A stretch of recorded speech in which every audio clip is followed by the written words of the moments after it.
Welcome to Armchair Expert, Experts on Expert. I'm Dan Rather, and I'm joined by Minister Mouse, the Duchess of Duluth. Hello. We had a really fun time talking to this gentleman. Extremely. Yeah, because we get to play games and puzzles on this episode. It's a kind of an interactive episode in some ways.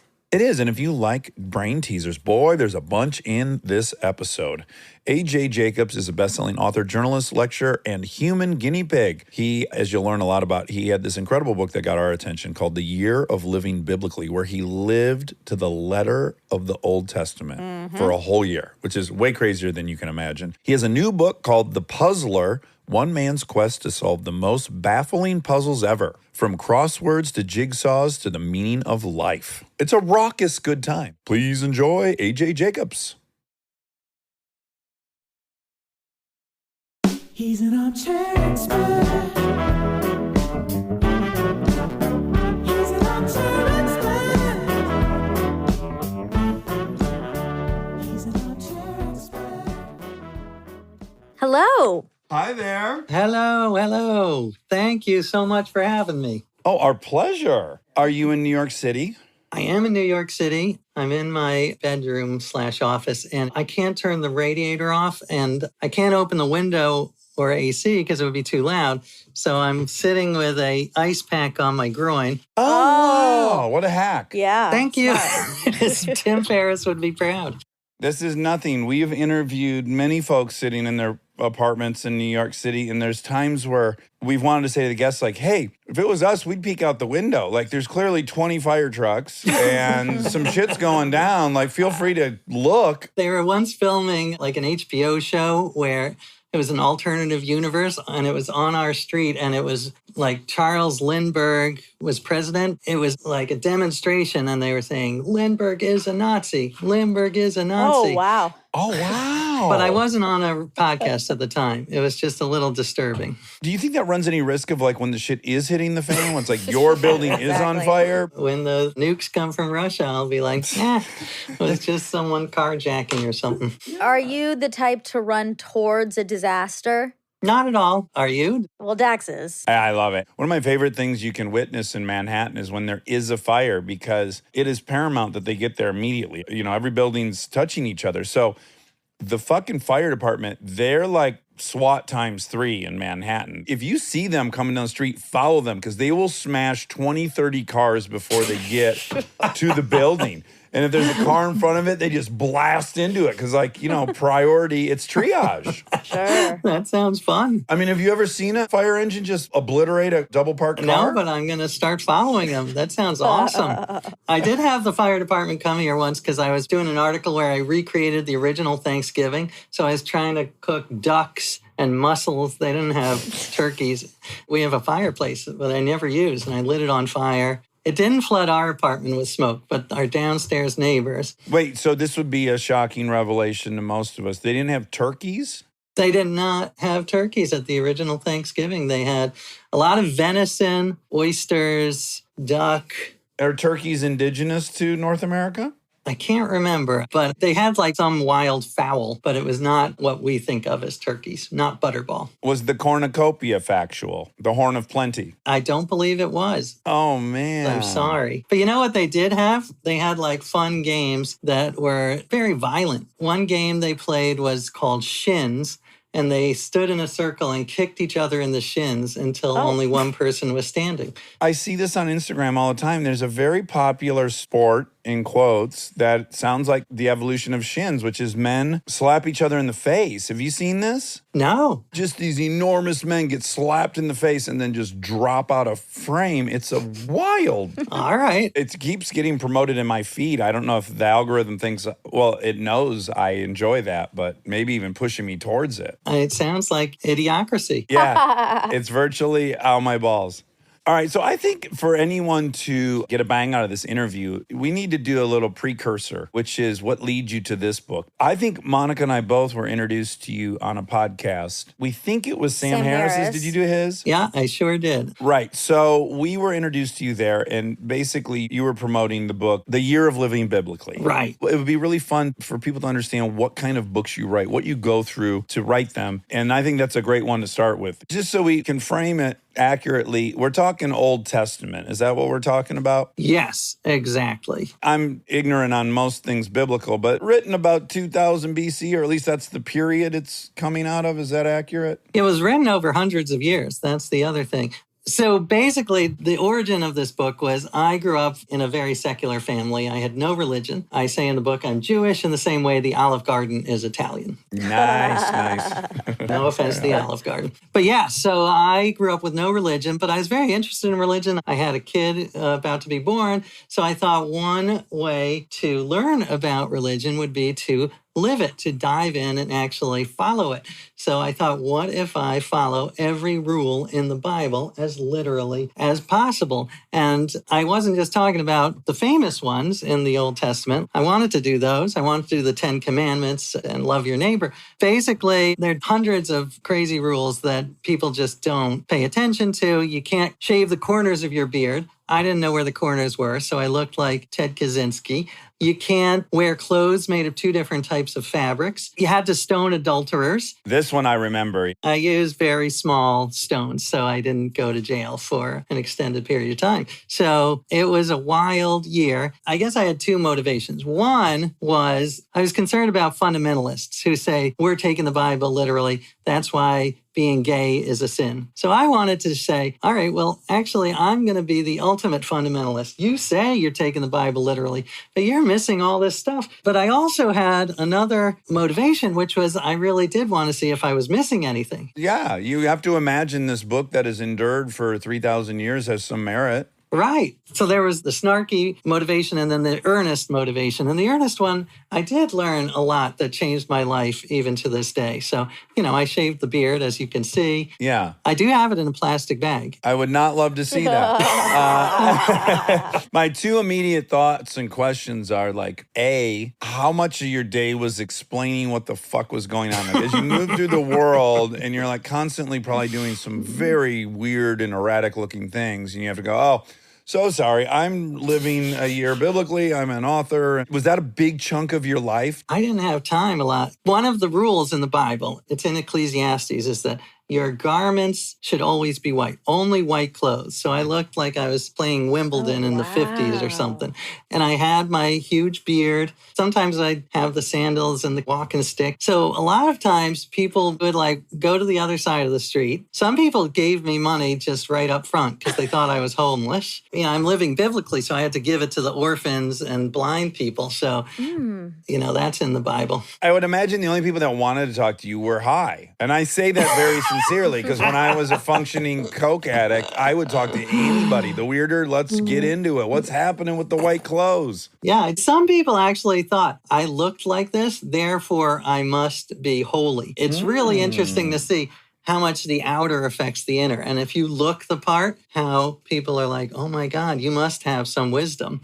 So then I started to go to my head. I'm like, oh, maybe I am the chosen one. Yeah, did you get a little bit of kind of holier and thou, the righteousness? Oh yeah, I couldn't believe they were coveting and lying and gossiping. What terrible sinners. But it's hard because it says you cannot lie or gossip or covet. That's impossible. I'm a journalist too. And New York City, that's most of my time was coveting and lying. I never cut it out totally, but I did get it down. And I will say that was one of the things that made my life better. The surprisingly positive experience to try to cut out gossip. My personal example is I made a New Year's resolution that I was not allowed to honk my horn at anybody anymore. And prior to making that resolution, if you asked me how often I honk my horn, I would have guessed maybe twice a week. But in not being able to do it, I realized I'm honking my horn probably a few times a day because I'm having to overcome that urge to honk it. And I'm realizing, oh shit, I do this so much more than I thought. Did it start with that?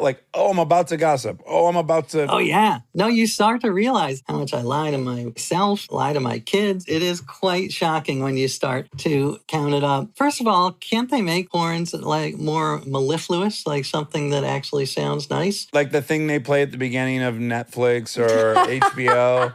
Exactly. Yeah, comforting. Yeah. Well, no, because the point is to stop doing what you're doing, jolt out of your comfort zone. I mean, in theory, but if we walk through that being a good or a bad protocol, people getting alarmed isn't a great state of being to make any good decisions that should come next. Well, I mean, the real purpose is to stop you from getting in an accident. But what about someone with like a commanding but soothing voice, like a James Earl Jones? It would be okay if people didn't abuse it, is my point. Well, this is what I'm saying. I agree with you. So what needs to happen is someone's not paying attention to some element that needs to be brought to their attention. Immediately. Agreed. Yeah. But I still think if you heard like boom, boom, boom really loud, you would still go, what the fuck is that? But you wouldn't be like, I'm getting hit by a train. What do I do now? Like, I think it puts you in your reptilian brain. We should I do a agree. test, a scientific experiment on this, because I disagree. Shocker, shocker. We disagree on this. Oh, so then my next curiosity is, because I'm hyper aware of gossip as well for a bunch of different reasons. But when I observe it, because I'm trying not to do it, and then I feel the urge in myself to gossip, I have to recognize I'm generally gossiping about people I'm either envious of or that have a quality of mind that I hate. And so I'm wondering, like, what did you come to learn about gossip in general by not doing it? One thing that really surprised me was when I gave myself a gag order and said, I'm not going to gossip, I started to think fewer negative thoughts. I think that my brain was like, well, this is never going to get out into the atmosphere. And that was another example of how your behavior affects your thoughts, which was a profound lesson that kind of runs through all of my books, is that the outer affects the inner. There's a phrase I love from the founder of Habitat for Humanity who says, it's easier to act your way into a new way of thinking than think your way into a new way of acting.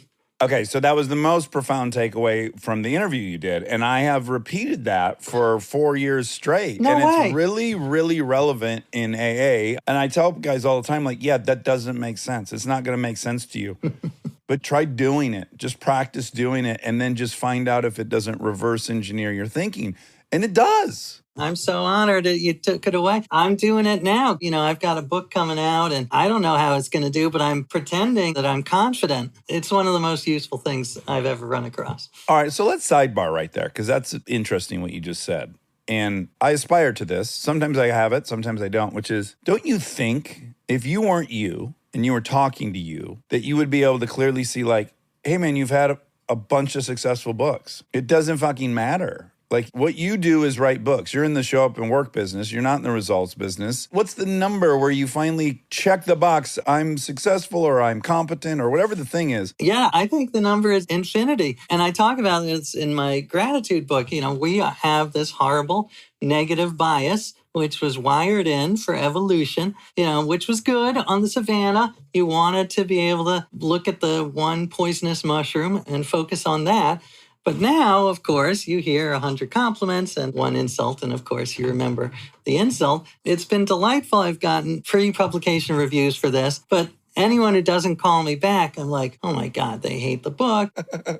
I use gratitude To combat it. to combat it. That other book came out of the Bible book, the Thanks 1,000, where I thanked 1,000 people who had anything to do with my cup of coffee. Yeah, that's very, very cool. I do have the fairy tale of the finish line. And I guess maybe that's what I'm proposing to you is like, you know, at what point do I say, you crossed the finish line? Now fucking enjoy, relax, do whatever. I think that it is a bias that everyone has to think that there's going to be an end. And I remember when a friend of mine had twins, and I have twins. My twins are like 12 at the time. And he said, when is the light at the end of the tunnel? And I was actually proud of this because I remembered it. I said, there is no end of the tunnel. You've just got to get used to the lights inside the tunnel. Those fluorescent lights, if you appreciate them, you will start to enjoy the tunnel. So enjoy the tunnel. It's just a fantasy that it's ever going to end. Yeah. This is similar because we're talking about everything being temporary. Our friend Amy told me this like profound parable riddle, which ding, ding, ding, we're going to hit some Yeah. puzzles. What will make a sad person happy and a happy person sad? You must already know the answer to that. I'm a virgin in this riddle. You already know the answer? No, Say it one more time. I'm stumped. What? Okay, I guess, no, I was going to make it easier, but no. Make it even harder this time. What will make a sad person happy and a happy person sad? Love.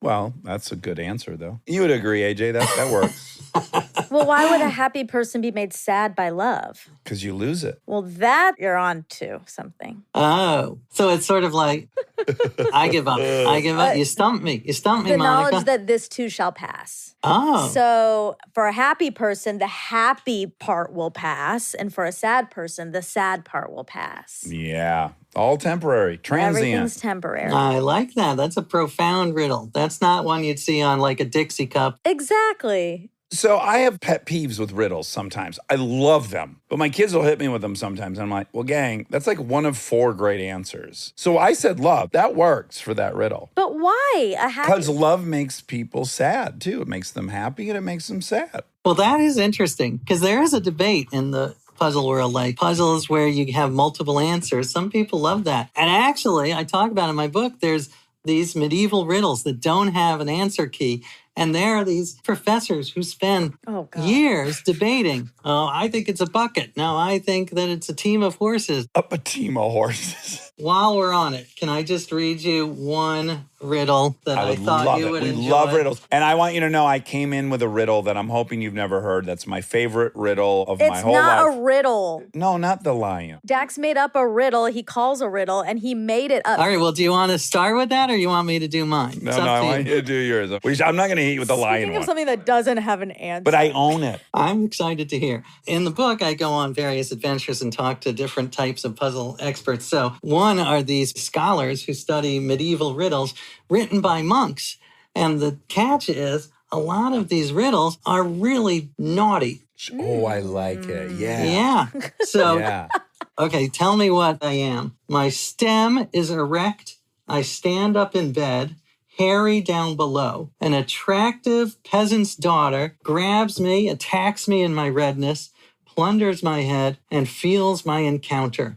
This woman with braided hair gets her eye wet. Oh, so Jesus. what am I? Her eye wet. Well, I mean, right out of the gate, you're like a penis. The monks want you to think They that. monks are dirty, dirty people, and they want you to think that. But it is not. It is. Do you want me to tell you? It is. No, one more second. Okay. We I stand feel up like in some sort of bed. flower, like it's standing up in a flower bed. It is in the vegetable, like, plant area. Okay. Is that one that's in the common parlance now, or is this a medieval vegetable that's disappeared? No, it's still around. And I mean, the key is her eye is wet. Oh, it's an Exactly. onion. It's an onion. Oh, good job. Great riddle. Great riddle. It Great stood riddle. 900 years old. Stood the test of Wow. time. Hmm. They are dirty. All right, I want to hear yours. Okay. All I ask is that you're honest with me if you've already heard it. All right. I like this riddle because the answer is fucking real. There's no horse shit here. This is a real answer. And I've asked, I don't know, 1,000 people in the last 40 years, and no one's gotten it, and I didn't get it. But it's a right answer. Ooh, okay. Okay, a man walks into a hardware store. He goes up to the clerk. He says, how much for one? Guy says, 25 cents. He says, okay, how much for two? He says, 50 cents. And he said, okay, I'll take 327. And the guy said, okay, that'll be 75 cents. What's he buying? Have you ever heard that riddle? No, I have never heard it. Wait, did you say one is 25 cents or just one is 25? Yeah, 25 cents. Is it horse racing? Is he at a gambling parlor? Oh, I like that guess. That's not it. I said hardware store. Oh, yeah, but it's front. It's a front for a bookie. Oh, this is complicated. Okay, so this is the 30s, I guess. This riddle takes place in the 30s. I'm trying to think of strategies to solve them. Uh-huh. Often it's like the number is a clue. It's not just a random number. So it's not 365. That would have been nice. And 327, not the number of cards in a deck. So that's not helping me. Basically, that was a dead end. I like seeing your methodology Yeah, me here. too. Yeah, I'm learning. Another strategy I'm thinking of, like a lot of these lateral thinking puzzles, it's like something that you don't know. This information that's been left out. Like he was on an island and only ate albatross and he thought it was like albatross, but it was really humans. Those and- are the ones I hate. So this is not that kind. No, this one is real. This could happen to you this afternoon. You know what? I am flailing miserably. So tell me, I'm interested. He's buying address numbers. Oh, damn it. It's damn good, right? Like when you hear it, you're pissed you didn't get it because it's good. It's real. That is the mark of a good puzzle, is when you're annoyed at yourself that you didn't get it.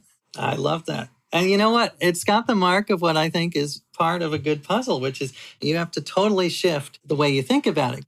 Next one I want to just touch down on, mostly because I haven't heard you talk about it, and I want to hear what the most interesting things were. Another thing you decided to do was to become the smartest man in the world by reading the entire Encyclopedia Britannica. Oh, wow. I did not succeed. I did succeed in that I read the encyclopedia. I did not become the smartest person in the world. How long did that take? It took like a year and a half. Yeah, it's a lot of words. It's 33 volumes. It's 44 million words. Like if you stack them up, it's like basically the height of an Olympic gymnast. What were some of the more obscure things?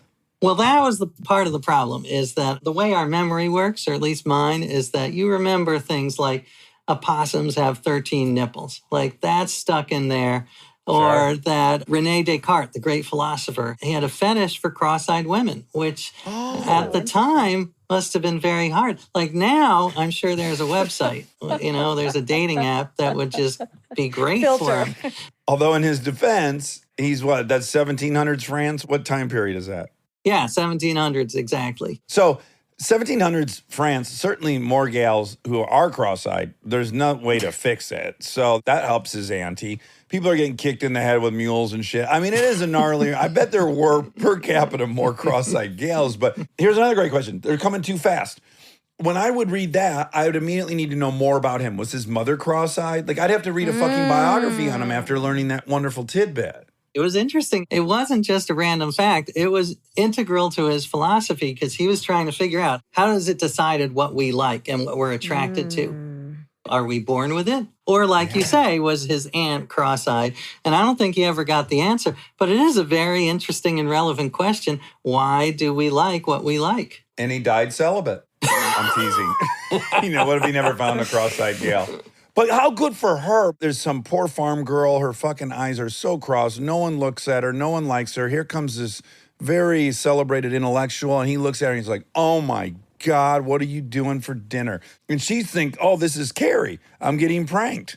And no, he fucking loved her. He made some cross-eyed gals day. Another part of the book also featured cross-eyed women because the Mayans, according to the encyclopedia, would dangle a bead in front of their babies so the babies would look at the bead and become cross-eyed, which sounds apocryphal to me. Like, do you really become cross-eyed from looking at the bead? Huh. I love it because I think, having one American standard of beauty is disastrous. So I love the fact that cross-eyed people, wall-eyed people, we should embrace it all. They're all beautiful in their own way. I mean, Kristen's kind of She's technically cross-eyed. Yeah, if Kristen gets tired, my wife, she's the best at pointing it out. We'll be watching something that she's in. She'll go, oh, that's the night we shot till 2 a.m. Watch this. My eyes are crossed as hell. Yeah. And like when we'll go through pictures of like you approve pictures when she does like shoots and stuff. Right. Always like double check the eyes. Yeah. Would she consider like coming out as a spokesperson for? Oh, yeah. She's very open about it. We wouldn't be saying it if she wasn't super comfortable. Yeah. She calls it her wonky eye. Mm-hmm. That's great. And she'll say, oh, my wonky eye was in full effect for this scene. I am delighted to hear it. She's trained it though. That only happens if she allows it. Is exhausted. Yeah. That was one of the diseases of the encyclopedias, that I had so many facts that I would insert them. And my wife started to punish me. She would fine me $1 for every irrelevant fact I inserted into conversation. Wow. But it did remind me, I think I also read about Botox in the encyclopedia. And the original medical reason for Botox was to treat wall eyes and cross eyes. And then they discovered they can do other parts. Interesting. Yeah, I would be insufferable to be around if I was doing that thing. And it actually brings me back to the question I had about living biblically. And of course, it applies, as you just pointed out, to this. It's got to be rough on your family. Yeah, no, my wife is definitely patient. It depends on the project. So the puzzle one, she actually enjoyed. We went to Spain and she was on my team and we competed in the World Jigsaw Puzzle Championship and it was a blast. Yeah, and she herself is employed as someone who puts on events and often has scavenger hunts as part of the thing. So she's a gamer. She is a gamer. Watson Adventures. Thank you for bringing it up. But I'll just to go back to the Bible one for 1 second. I mean, she hated the beard. There is a rule in the Bible, you might know, you're not supposed to touch a woman when she's menstruating because she's impure. But if you take Leviticus really seriously, literally, if a woman sits in a seat then the seat becomes impure. So my wife found that offensive and sat in every seat in our apartment while she was menstruating. Yeah, so good I for her. literally had to stand for most of the year. That rule seems to have stayed around with very religious people. But there was another rule in the Bible that applied to men, that men, for one day after their ejaculation, are also impure. But that rule seems to have been forgotten. But I tried to follow that. I would, if someone tried to shake my hand, I would say, well, can I ask you a question? Like, have you ejaculated in the last day? Oh my God. Oh my God, you would ask folks that. Have Well, you I had ejaculated to. in the last 24? I had to. I mean, what do you didn't shake anyone's hand that year then? Well, no, because I was hanging out with a lot of new dads, and they just are not ejaculating a lot. Well, they are. They should be self-ejaculating, or is it only during coitus that it counts? No, anything counts. It's probably more. Anytime we have an excuse to talk about ejaculate, I am We'll so take- excited. Yeah, thank you for allowing us. My pleasure. It was the Bible. I guess I should be thanking the Bible. Stay tuned for more Armchair Expert, if you dare.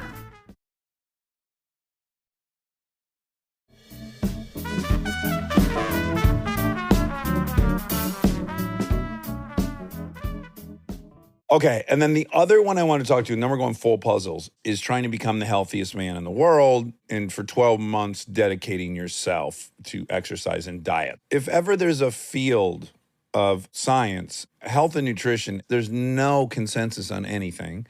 Everyone has a conflicting point of view. Everyone's right. Everyone's wrong. Where did you start? Who do you believe first? What did you find out? Yeah, you're so right. It's so confusing. I was in terrible shape. I was what my wife called skinny fat. So, I had sort of the body of a snake that had just eaten a goat or something. I got sick all the time. So she's like, I don't want to be a widow in my 40s, get into shape. So I decided to do what I did with the Bible. I bought all these books. I had a board of advisors, so doctors, nutritionists, and trainers, and I changed every part of my life. So like you said, the diet, the exercise, but it's not just that. It's also stress, sleep, sex, how you go to the bathroom, like, the whole porta pot, the Squatty potty. squatty potty. I was ahead of the curve on that. In fact, I had a gadget taking that to the extreme because it basically would turn a developed toilet into a toilet from a developing country. It was like a board with a hole in it, and you would climb on top. And it is better for you. Full evac. Well, can I tell you guys, though, this is the common understanding of it. But what people don't bring into the equation is the variability of height. So the theory is, as young hominids, we squatted against trees to crap, or we just bent over and crapped. And now the toilet's got you at a much different angle than that. But if you're tall like me, on a normal toilet, I'm kind of in that position. My legs are too high up. You know what I'm saying? Like Monica's, I don't know, touch the floor when you're on the pot, right? Or you're just Barely. skimming it, Yeah. maybe get one on.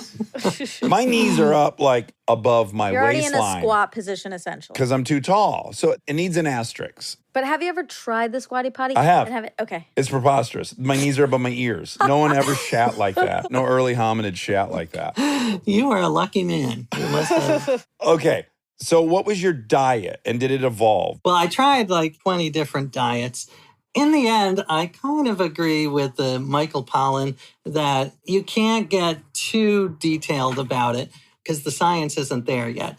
And in fact, if you get super stressed, like if you say, I'm only going to certain restaurants and I'm not going to hang out with my friends, that's not healthy because having a close-knit group of friends that you do stuff with, that is super healthy. That is really important to your health.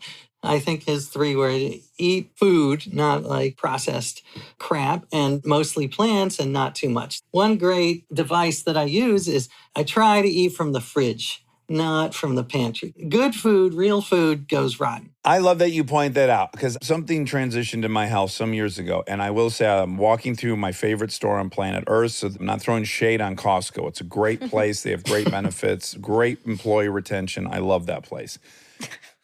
But I did realize at one point the bulk of the store is things that can stay on the shelf indefinitely. And I just remember walking through there and thinking, well, this isn't really food, is it? The other stuff with the refrigerator, that's where I need to be walking around more. I too like Costco, but try not to do my food shopping there. Although they've got great vegetables and meat, I will add that. Great TVs. Great TVs, great return policy. We're more of a Trader Joe's family. In fact, my wife listens to the Trader Joe podcast. Wonderful.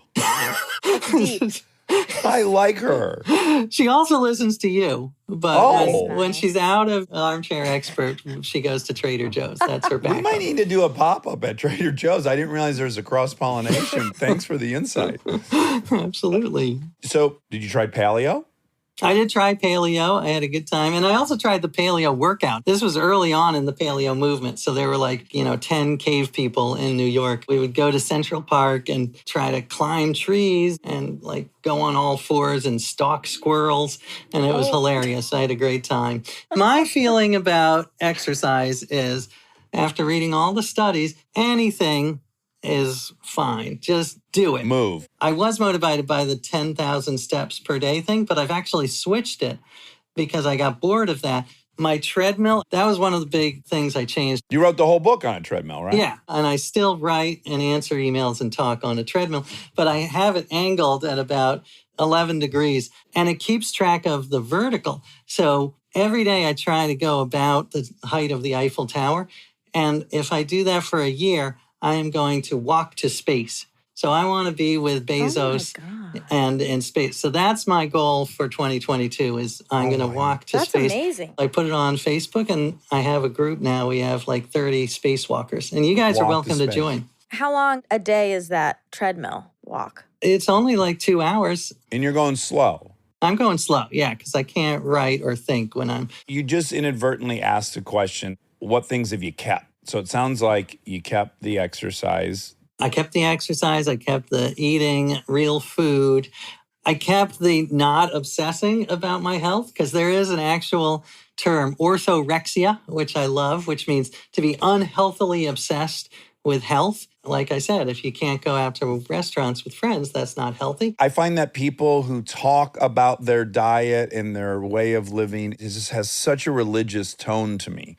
And I think, oh, you guys don't know our religious part of our brain that helped us develop. It's been hijacked by this thing. I love that insight. And it's true. It's a lot about purity as well. Sin, toxins. So yes, I totally agree. It changed the way I sleep. So I actually do go to bed early and try to wake up early-ish. And you've downsized your gossiping, it sounds like, permanently. And the gratitude was a big one. I email my mom, something I'm grateful for every day. And when I'm going to sleep, I go through the alphabet and I try to be grateful for something about each letter. So A, tonight will be that I was on Armchair Expert. Oh, wonderful, wonderful. That was one of the big takeaways from the Bible. I deeply relate in some way, if I think I understand you, which is I think it's my romantic self, right? Which is I get a fantasy about how something's going to be, and I want to experience it. I get bored quickly of things I've now done. I am always looking for a new adventure, and it's very romantic to me. And then I keep some of the things, right? But then they pile up, and sometimes it can get a little cumbersome. And I just wonder, do you ever feel oh my God, my real addiction is just Bettering myself. accumulating things and bettering myself. And it too is constricted. I love that. That's a great point. As far as addictions go, it's okay. I'll take it. Yeah, I love to continue experiment. And that was one of my points that I try to make is everyone should be experimenting more. And I love that you do, Dax. Everyone should try, and they don't have to grow a crazy beard and wear a robe. It could be you try a new toothpaste every month. You go a different way to work. I'm actually doing an experiment this week that I'm very excited about. Anytime I'm alone, I'm going to talk to myself nonstop. Oh. And I love it. Wait, in service of what? To get sick of yourself. This podcast has been helpful to me because I hear myself so much. I'm finally starting to have said enough shit. I'm not there, but it's gotten less. You know what I'm saying? What's the goal of you talking to yourself? I would say the two benefits that I've found is one, that when I start to have crazy negative thoughts, which is a lot, when I'm saying them out loud, I can actually hear them and be like, that's stupid. That's a dumb thought. So it's like sort of metacognition and being aware of your own thoughts. Yeah, someone told us that we interviewed about CBT. They told Monica, like, and me, but say Monica. Yeah, third Monica's person. afraid of blank. Like, actually use your own name in your thoughts. It removes you a little bit so you can see it a little more objectively. Did you like that? Did it work? I'm like you. I have so many things I've accumulated. Some drop off, okay? You got to walk to get coffee. You got to do. Yeah. Yeah. Okay, I just wanted to hit you with the one I've been kind of ruminating on. I wonder if it would appeal to you.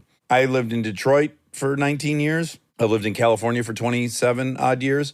My thinking changed fundamentally by being in a new place. I'm a much different person. I have a more liberal point of view. I'm aware of the many changes that came just by imbibing a city, I guess. So I have this preoccupation, like, I still want one more of those. Like, I don't know if I go to France and I get submerged there for 6 years, but I want one more way of thinking. Do you find that even going on a set for a couple of months, you're able to get something out of it, even if not a total mind change?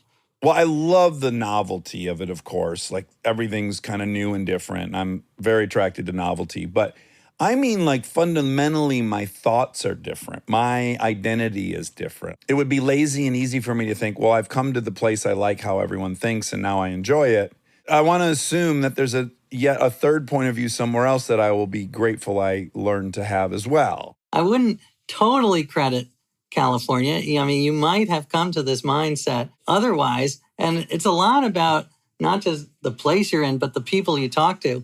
And so I'm very jealous that you get to talk to interesting people. And we're crazy grateful too, yeah. Actually, I would love to do that as one of my books, just live in different places. Visit every country has always been a dream. I have kids, so this is not happening for a while. Neither is trying every hallucinogen on earth. That's not happening until my kids are out of the house. I feel very lucky to live in New York because when I was doing the book about the Bible, there was every denomination, every type of religion was here, except for snake handling. I had to go to Tennessee or Kentucky, I can't remember, for snake handling. Sure. That you can't find. Okay, you're a smart guy. You went to Brown. You loved puzzles. Your launching off point for this book is really, really comical. And you'd have to already be a puzzling nerd to get it immediately, which is your big, great day in the sun was you had made it into the New York Times crossword puzzle. You were a clue. It's not going to get better for me. This was being on Jeopardy. Like, I took a picture, I tweeted it. It is everything. But then your brother-in-law, I believe, was cruel enough to point out it was in the Saturday crossword puzzle. So, Monica, where does that take us? So, first news is you're a clue. Yeah, that's so exciting. Second part is it's in Saturday. Bummer, so what does I'm not that in mean? Sundays. /Mondays. Mondays would say every idiot on planet Earth can get his name. Saturday says this is an obscure son of a bitch. Oh, I see. I see. Exactly. So my brother, he did congratulate me, but then he also pointed out, yeah, this is not necessarily a compliment. You are the absolute epitome of obscurity. And that's how my brain thinks too, AJ. I can find the brown lining in anything. And I focused on that, and I was so depressed. It went from the high to the low.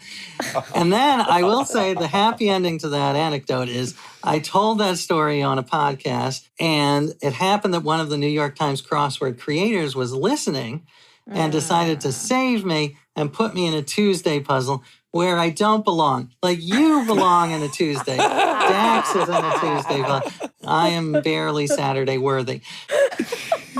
So that's how it starts. And you were a clue. I think you were a Wednesday, so you're good. I was a clue in the New York Times? Yes, it was Shepard of Parenthood. Oh. But you're Monday material now. This was 2018. This is an amazing accolade. And I'm sure you will be again. Although the X is a hard letter, so. What are they going to put there? This DEC 25th holiday is a riot for kids. That's a good one. Perfect. Xmas. Wow. They got to abbreviate within the clue to let you know it's an They could abbreviation. do expert and Dax all connected. Oh, I like it. Oh my God.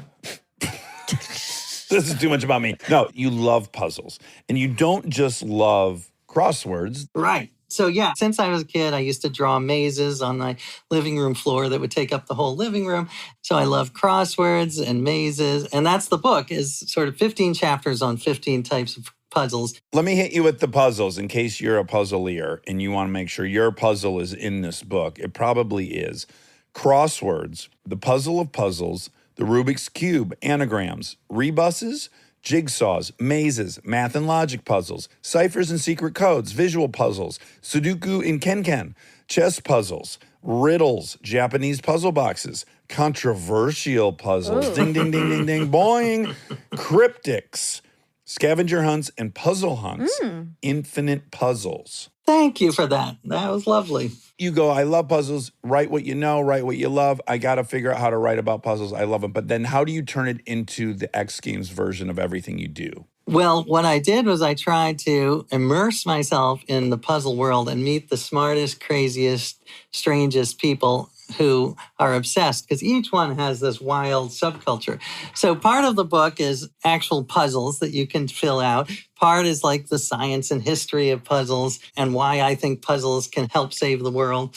But part of it is that I went on these adventures. I briefly mentioned I went with my family to Spain to compete in the World Jigsaw Puzzle Championship, which I didn't even know existed. What's a jigsaw puzzle as opposed to a cardboard puzzle? Oh, yeah, that's just the name for any puzzle where you fit pieces together. So there are wooden jigsaw puzzles. There are cardboard jigsaw puzzles. I was a bit of a snob. It was one of the only genres of puzzles I didn't love. I thought it was, and this is going to sound snobby too, it's sort of like the Larry the Cable Guy of puzzles. It's a little too broad for my tastes. But I was wrong. Like throughout this process, I was converted because jigsaws can be amazing, subtle, like crazy, complicated, and fascinating.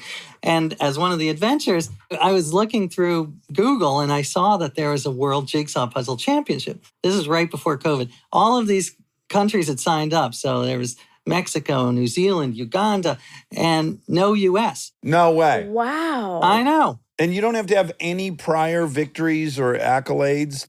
Well, that was funny. This was the first year. So I just sent in my name thinking I would have to go through all these rigorous trials. But they sent an email back like, you are Team USA. That's it. Oh my God. Did you ever think you'd represent your country doing anything? I don't. No, it was super Yeah. stressful. And I totally humiliated my country. I'm sorry. I apologize to all Americans because we came in second to last. I'm shocked you didn't come in last. These are people that like they weren't writing a book about it. Who did you beat? I don't want to shame anyone, but who did you beat? I think it was Portugal. Who won? Russia. Russia won. And there were like doping rumors / jokes. Like Adderall? Yeah, Adderall. Yeah. It was these 4 women from Siberia. They're grinding their teeth and chewing gum and Oh my God. talking to anyone. I will say, this I am proud of in the book, that I wrote it months ago. I said, I hate Vladimir Putin, like a paragraph on how much I hate him. But I said, this was like an example of how when you meet people face to face, they are not Vladimir Putin. It was jigsaw diplomacy, I called it. Like you actually got to know the people and learn that they're human. That story always comes out with these Olympians. Like you go there and you think our arch nemesis is Russia, and then you recognize, oh, I probably have more in common with this Russian figure skater than any other human on the planet. We are the only 2 people that do this 12 hours a day since we were 4. Like we have more in common than I could ever have with anyone from New York, Yeah. Part of the book is about sort of the deeper meaning of puzzles.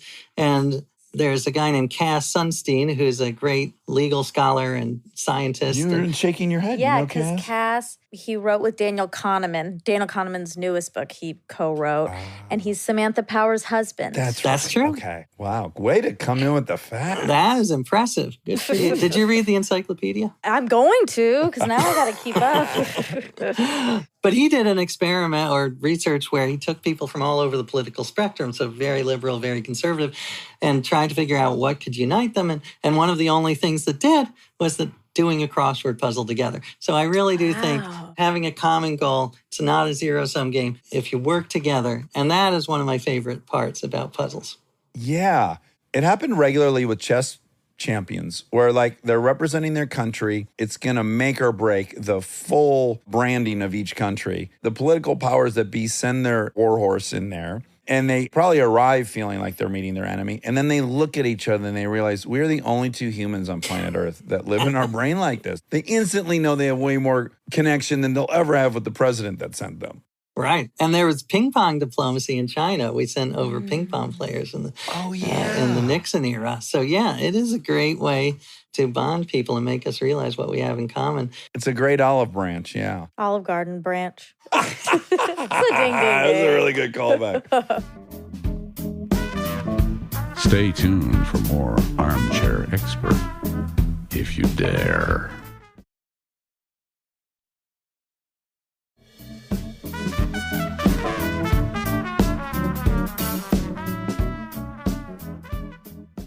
I just want to lay out kind of your interest in it, which is you're curious as why humans love this form of mental gymnastics and how puzzles actually make us better thinkers and better people. Puzzles inspire us to engage in flexible thinking, to tackle problems from new angles and perspectives, to remain curious. I was relieved to see right out of the gates you dispel this notion that doing the crossword puzzles prolongs the onset of Alzheimer's or these things. Just any mental activity is probably good for it. There's nothing unique about it. Anything mental can help dispel and push off dementia, but puzzles to me are wonderful because it's all about curiosity and cultivating this mindset. I call it the puzzle mindset, which is just being endlessly curious about everything, which is what you two do. You have the puzzle mindset. And I think the little puzzles train us how to solve the big puzzles. So first of all, they teach us techniques, thinking backwards or thinking upside down or breaking down into chunks. There are all these hacks where you can learn how to solve problems in puzzles that apply to real life. And then the meta idea is just treating the world like a puzzle. That to me is wonderful because, I'm like, a New York liberal typical. But if I'm in a debate with someone who's a Trump supporter. At your snake rally. Exactly. But instead of treating that like a war, like a debate, a war of words, treat it like a puzzle. Like, what do you really disagree on? What evidence could you present to them that could make them change your mind, or vice versa? Keep an open mind, keep flexible, and be open to it. And that is, to me, the only way through. We are not going to convince people by berating them and shoving facts in their face. It's all about treating life as a puzzle, treating societal problems as a puzzle to solve. It's very solution-oriented. So that is sort of the deeper thesis of the book. I like the idea of that, like a puzzle. Like, let's start at the end of the maze and work backwards. Right. The other thing about that is being open, having a flexible mind, which is crucial in solving any puzzle, and having a flexible mind about what you're afraid of. Is this a good thing to be afraid of? Is this a rational thing to be afraid of?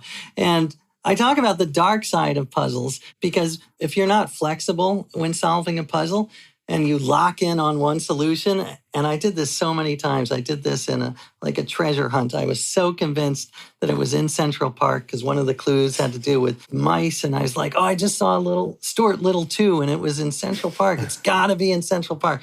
Totally wrong. It was like in upstate New York. But anyway, if you are not flexible and lock into something, it's called apophenia and seeing a pattern where none exists.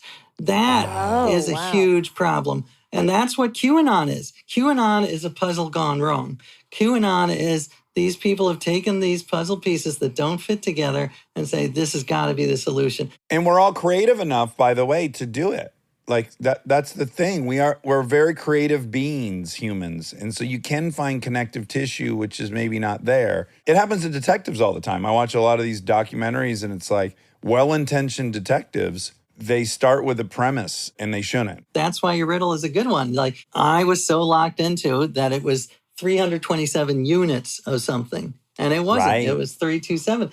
And that's the same with, almost every puzzle that I've tried. I talk about one of the prototypical puzzles, like, for instance, the difference between a straight-ahead problem and a puzzle that requires innovative thinking. And most problems now require innovative thinking. So a boring problem would be 25 plus 5 equals what? And it's 30. I think you knew that. I didn't want to put you on the spot. You haven't listened to enough of this show. My favorite thing is fast math. They're normally a little more complicated than that, but yeah. It's nauseating. But a more innovative puzzle would be something like 33 plus 3 equals 30. So move one number to make that statement true. It's a hard one, actually. I didn't get it. Wait, say that again. All right. 33 plus 3 equals 30. And you have to move one digit, one of those numbers, to make that equation true. I can slide the numbers anywhere I want. Yeah. So I go 3 plus 0 equals 30. I mean, hold on. 30 plus 3 equals 30. That's it. No, 33 plus 3 equals 30. Yeah, so 3 plus 30 equals 33. 3 plus 30 equals 30. But that's moving two digits. And you added a 0. Well, I just swapped them. No, I swap. Oh, it's 33. 33 Yeah, I plus take the 3. 30. I take the 0 from the answer. Oh, from the answer. From the answer.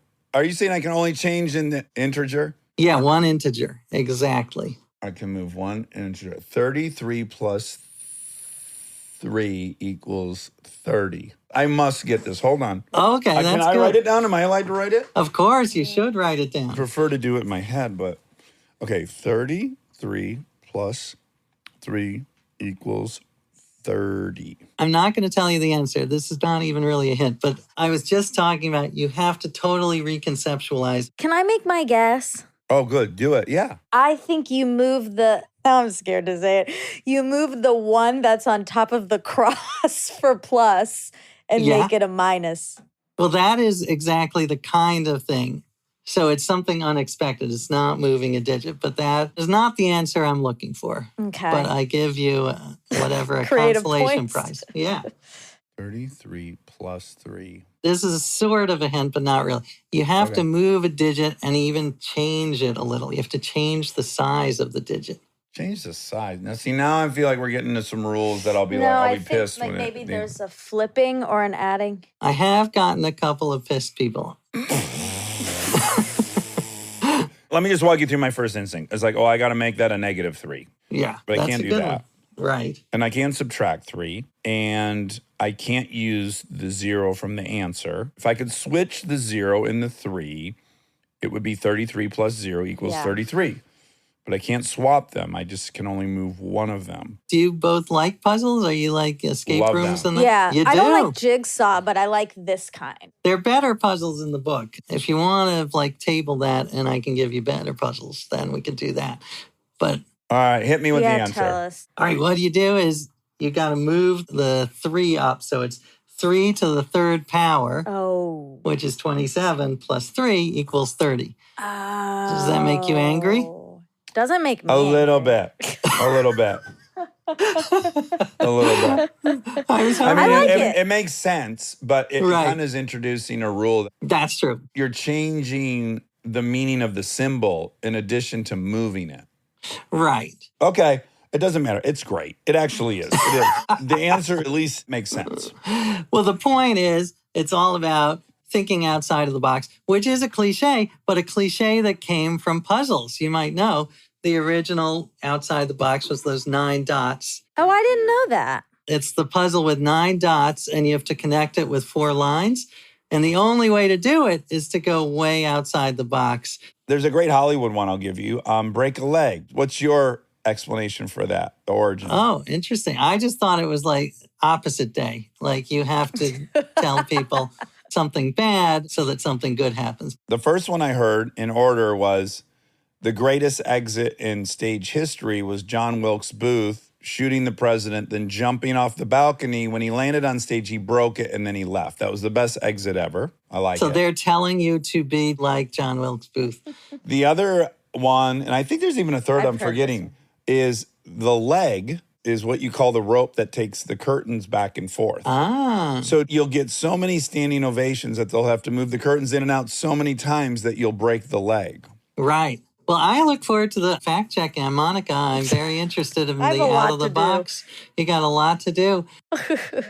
It's weird. This book came about because I love puzzles, and I was actually working on another book for 3 months, and I was miserable, and I turned to puzzles. But the other book is all about fact checking. It was all about fact checking my Oh. life. Like, how do I know the world is round? How do I know my wife loves me? She says she loves me. Wow. And I love those phrases because all these wonderful explanations. Someone just told me that flamenco dancing was from the mating dance of flamingos. And I looked it up. It's totally not true. But it's such a wonderful story. Yeah, I like to make up puzzles or come up with, okay, you'll like this, I think. when you were a kid, did you ever hear on the playground like, Mamma mia, Papa Pia, baby got a diarrhea? You know that one? I did indeed. Yeah. Okay. So my friend Aaron and I were talking about it, and we're like, what does it mean? Where did that come from? Why does everyone know Mamma mia, Papa Pia, baby got a diarrhea? Right. And so what I concluded, and we are going to take a time machine if one's ever available, my hunch is that some Italians had a sick baby. They took the Italian baby to the doctor. The doctor looked at the baby.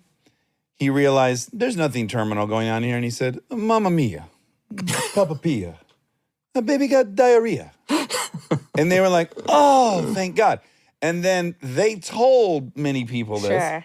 Mamma mia, Papa Pia, baby got diarrhea. Why would they tell their friends Mamma Mia, Papa Pia? They're repeating what the doctor said. Oh, the doctor They've got said a great this. Mamma story Mia, to tell. Got it. And they basically, it became in the village, it was like, don't sweat it. It's just diarrhea based on a real event where the baby just had diarrhea. It wasn't a big deal. So he likes to make up origin stories. I want to get, Monica, can you fact check that? Can you figure out if that's I true? will. Well, it reminds me in the Bible, one of the weirdest rules I ran across was in Leviticus, and it says, you can check it, it says that if two men are in a fight and the wife of one of those men grabs the testicles of the other man, then you have to cut off her hand. I was thinking, why would someone write this? And I'm guessing this guy was in a fight and the other guy's wife grabbed him by the balls and he's like, oh, this is never happening again. This is like God is going to come down and say, this will never happen again. I love that. I'll go a step further, and that in the distraction of her grabbing his balls and him turning to say, stay out of it, the man was killed. And it was a loved man in the village. And they said, this shan't ever happen again. And it got too specific, right? Like, this isn't even going to happen again. It happened then. And they're like, we got to head this off at the pass.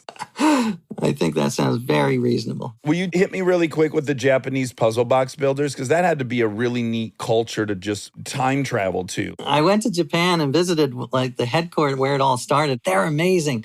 They are these wooden boxes that you have to spin or turn upside down and move all of these slats.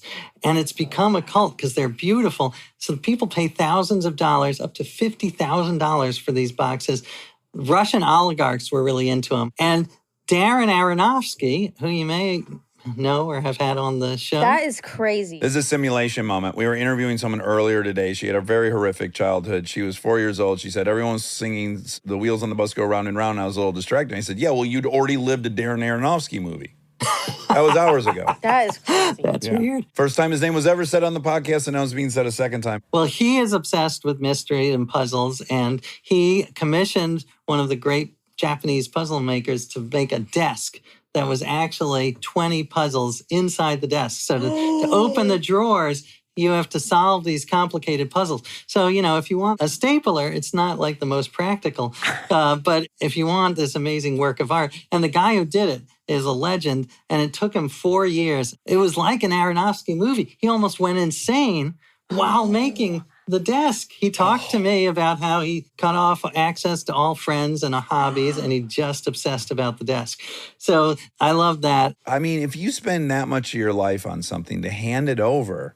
Right. The good part is Darren is actually very nice and will tell him, like, you know, David Blaine just came over and he loves the desk. So that sustains him. He gets all of these emails about all of these amazing people who love his desk. Oh, my gosh. So that was the Japanese puzzle boxes. But yeah, let me just give you a couple to wrap up. I've got nothing, so, you know, I'm happy to say. Well, no, you got to talk to yourself incessantly.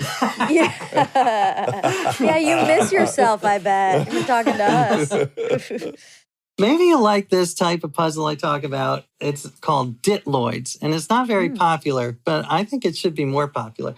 It's where you have a phrase that starts with a number, but then you're only given letters. So, for instance, 5,280 F in M. 5,280 F in M. 5,280 feet in a mile. Exactly. So Wait, that's an what? example. Oh, I like this. I like Oh, this. cool. So this Okay. might be up your alley. Well, it obviously is because you got it immediately and didn't even know the instructions. Oh, my God. It was exciting. All right. You ready? Can I give you just a handful? 20,000 L under the S. 20,000 leagues Leagues under the sea. Ding, ding, Nice, ding, ding, ding, nice, ding. I don't know if I That's a really tie. got it. You got it. You got it. 52C in a D plus 2 J's. There are also 2 J's in there. 52 cards in a deck plus 2 jokers. Exactly. Oh Nicely my done. God. Oh, this is fun. These are Wow. great. You are good. That's great. You are good. These are a little harder. These I don't know if I got 31F at BR. 31F at BR. At BR. At is the at sign. No, just regular AT. 31 flavors at Baskin Robbins. Wow. That was impressive. Oh Nicely done. my God. Good job. Oh, Wow. wow, that feels good. Fuck, hit me one I more feel time. I'm almost stupid. there. I'm Well, almost this not going to is be able to shake weird, anyone's 'cause- hand tomorrow. I literally don't remember what this one is. Good one. I missed that for a second. How about this one? 14D in an F. 14D in an F. 14 days in a fortnight. What's Oh my God, Monica, nicely done. Is that You it? got it. Yeah, girl. You got Double, it. double high Yeah, five yeah. for that. That Yay. is wonderful. Hot and smart, bachelors. So there's Ditloids for you. Those are fun. How do I spell Ditloids? I got to look this up. D-I. Ditloids. There are other names for it, but I am a fan. That's what I love, finding all these weird genres Fucking that I didn't know 14 about. days in a fortnight, girl. Nicely done. Ooh. Nicely done. 31 flavors. I hope you're not on your meds. I just smacked your hand. Luckily, no. We got a couple weeks. Okay. That was really fun. Ditloids. Guys, get this book. I'm so excited to dive in. Let me hit you with the punchline. There is a hidden puzzle within the book, cumulatively. Really? And the first reader who cracks it or figures it out will be given $10,000. Wait, really? 10,000 real dollars. That is true. I didn't want to be a total dick. And also, I think there's some legal issues. So I didn't want people to have to buy the book to enter the contest. So the hidden code is actually in the introduction to the book, which is online for free. So you can That's look at it on nice. thepuzzlerbook.com. Hopefully you like the intro so much you're like, oh, I got to buy this. But even if you don't, that's where the code is. And once you find the passcode, you put it into the box on thepuzzler.com and it opens into this wild bunch of really fascinating hard puzzles that I didn't write. These are great puzzles by Greg Pliska and a bunch of other people. It's so cool. And I literally, when I read that, I thought, well, ethically, I am not even allowed to think of this because I have an advanced copy. This is already unfair. So we already have to rule out people who got advanced copies. that's- No one can win before this airs or you give out the website. And now this is getting so complicated. The lawyers are making overtime. Your version actually, I think, is missing the secret code. So Oh, no. Oh. Well, that's great. I We'll am have to, we'll sorry. go buy it when it Also, comes out. thanks for telling me that so I didn't kill myself trying to find a fucking Seriously. code that's not there. can I tell you one of my favorite puzzles that I talk about in the book is in the Baltimore Sun last year. They had a spot the difference puzzle, and it was a picture of two boys brushing their teeth, and they had to print a correction the next day. We are very sorry that the spot the difference pictures were actually the identical pictures. Oh. And there are all these people who just There's spent probably 3 or hours. 4 suicides that night. That's how I felt with Wordle the other day. There was a very obscure Wordle, and I was like, people around the country are pissed. They're pissed today. Yeah, comment on the zeitgeisty phenomena of Wordle. I'm a big fan. And actually, the book had closed when Wordle hit. I opened the book up again and inserted the word Wordle. At night, I do the Times crossword and Wordle. So Wordle is in the book, one word. But I am a huge fan. I like it. I think it's, like we said, it's a good uniting, like on my Twitter Agreed. feed, instead of vitriol and uninformed opinion. There are people like, oh, I got this on Wordle. And I also love the creativity of the Wordle spin-offs, like Loodle, where I it's know. like boner is one Dirty of the answers. words. Ooh, I Yeah. like that. This is so exciting and fun. I have 2 last questions. One, is there a puzzler stereotype? Like, first, I would imagine you'd have to be, I don't want to use the word smart, but Creative thinker. Right. here's my least generous assessment I could give, knee jerk. Well, everyone that loves puzzles is fucking beating off on how smart they are. They want to constantly be proving how smart they are. It's so goddamn important to them to have some data that they're smart. So that would be like my least charitable. Yeah. No, that is the worst kind of puzzler. Puzzlers should not be used to show off. They should be used, like I said, for curiosity and fun.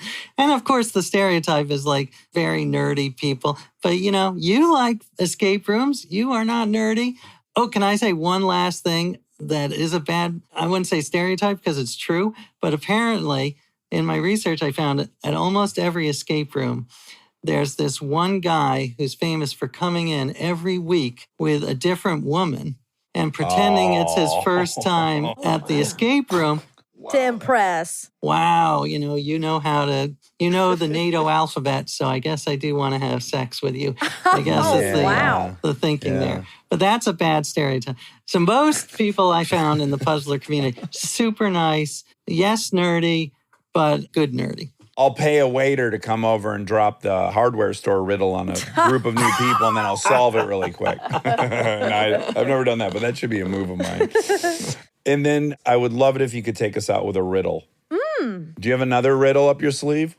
I do. Hold on. So yes, your book, which is so fun. I think even if you're not a puzzler, you'll love it. The Puzzler. One man's quest to solve the most baffling puzzles ever, from crosswords to jigsaws to the meaning of life. The Puzzler. You've got to get this book. Okay, take us out strong. Oh, wait, we teased it. Oh, yeah, you got to. So here's a riddle that I decided what was right. He made this up. I made this up. This has like multiple answers. Presents it as if it's a real riddle. Yep, I know the right answer. You are in a cage, an 8 by 8 by 8 by 8 by 8 cage. There is a male lion in the corner. It's sleeping, and you have 30 seconds before it wakes up. What do? You cannot get out of the cage. Is there someone else in the cage you could throw at them? Nope. No, yeah, right. Just get them full. That It's was a just good you. guess. You're naked. You have no tools. It's just you.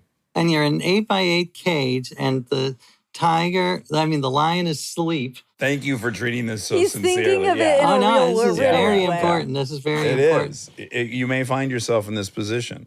I mean, I'm guessing this is not the answer because it's not a very, fun or creative answer. It's like, to try to put the lion in a chokehold and just like, choke it out. I like that approach. I wouldn't say that would qualify as a riddle. Please don't get hung up on that portion. Okay. Do you want to know what you do? Yes, I do. You immediately pluck its eyeballs out. You can do that very easily. But you don't sever them. You let them stay connected so that when he awakes, he'll be staring down at the ground. It'll be so disorienting for him.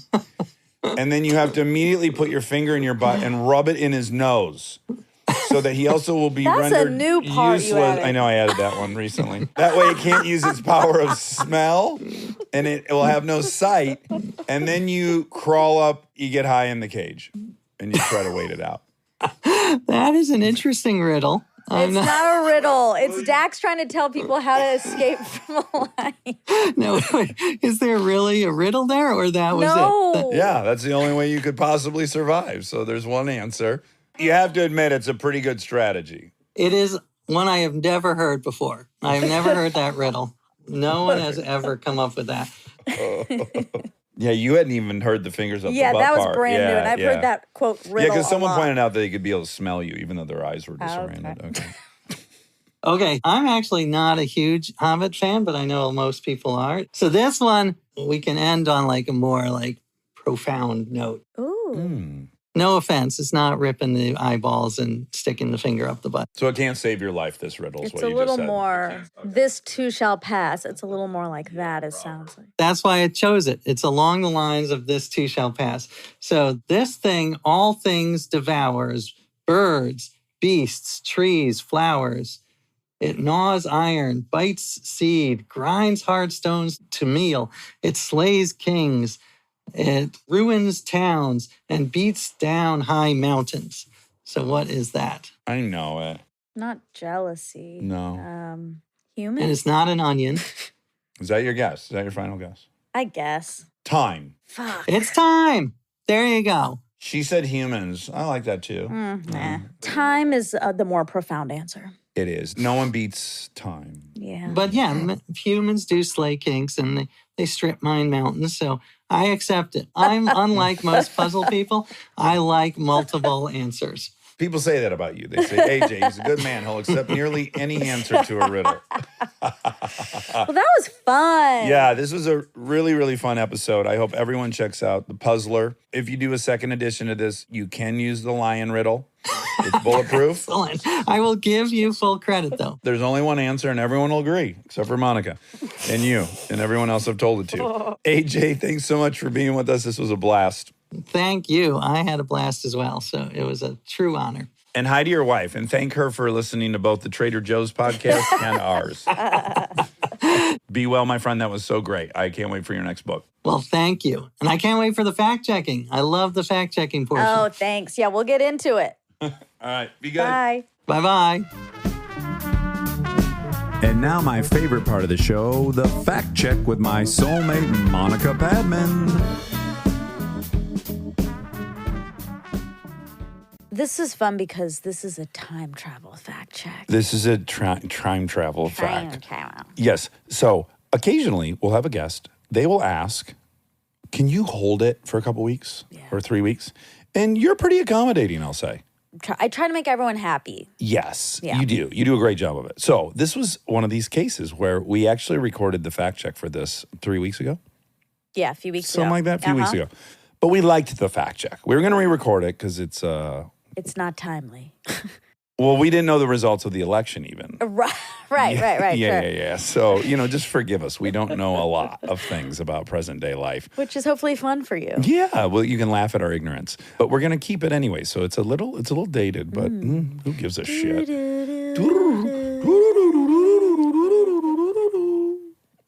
Are you tired? What time did you wake up? 8. Okay. It's not bad. I woke up all weekend. We were at a wedding, and I woke up all weekend at 7 a.m. Why? So I'm used to it from taking the kids to school. Copy. 7 a.m., wide awake. And then Sunday, I was exhausted. Boy, was I exhausted. It was a hefty weekend. It was a hefty weekend. And then, so what I did is I slept, because it's spring break for the kids. I don't have to take them to school. Yeah. I slept till 9:20 this morning. That's lovely. And I woke up with a level of gratitude for having slept that long. It had to be 9.5 hours I got last night. Maybe 10. Maybe 12. Maybe 22 hours I got last night. And I just woke up feeling like, oh my God, I got money in the bank. That's fun. Fuel in the tank. It was great. I'm a little tired though because of it. You know how that Sometimes you happens? oversleep. Yeah, you get a little tired. Yeah. So yes, we were at a really fun wedding. One of our two of our very, very close friends.